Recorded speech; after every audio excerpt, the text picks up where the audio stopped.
మొన్న Sidiri Appalaraju ex minister వాళ్ళ అబ్బాయి ఒక యాక్సిడెంట్ చేసి దానయ్య అని ఒక గొర్రెల కాపరిని యాక్సిడెంట్లో అతను చనిపోయాడు.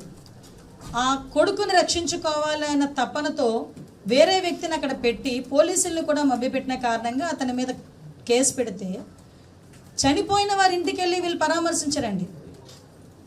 ఎవరైతే చంపారో, ఎవరి వల్ల అయితే యాక్సిడెంట్ జరిగిందో, ఎవరైతే కేసుని కొంచెం అంటే దాన్ని తప్పుడు దోవ పట్టించడానికి ప్రయత్నం చేశారో అతన్ని పరామర్శించాలనే నెపంతో బల ప్రదర్శన చేయటం ఒక ఎత్తు అయితే, ఈరోజు ఇక్కడ ప్రతి ఒక్క ఆడబిడ్డే కాదండి, ఇక్కడ కూర్చున్న ప్రతి ఒక్కరు కూడా ఆలోచన చేసుకోవాలి.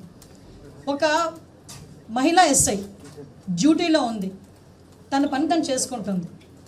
లా అండ్ ఆర్డర్ విషయంలో ఎక్కడా కూడా రాజీ పడే ప్రసక్తి లేదు, చాలా మంచి పిల్ల. అటువంటి అమ్మాయి తన విధి నిర్వహణలో జస్ట్ ఒక్కసారి వచ్చి మీరు ఆగండి అని చెప్పిన పాపానికి ఏ రకంగా అమ్మాయిని చుట్టుముట్టి ఆ అమ్మాయి మీద అసభ్యకరంగా చేతులు వేసి ఒక మహిళా పోలీస్ అండి, ఒక మహిళా పోలీస్.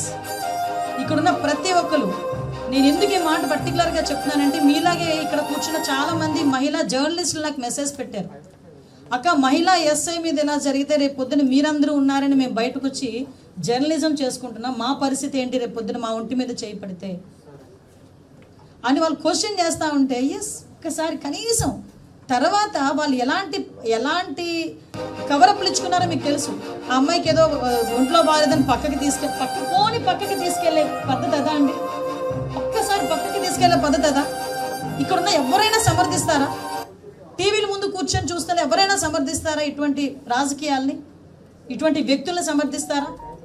కనీసం బయటకు వచ్చి కనీసం ఒక్క మాట అక్కడ ఆ అమ్మాయి గురించి కానీ అటువంటి చేయడం తప్పని కూడా చెయ్యలేని పొజిషన్లో గొడ్డలపాటి అధ్యక్షుడు ఉన్నాడా? ఒక్కసారి ఆలోచించాలి.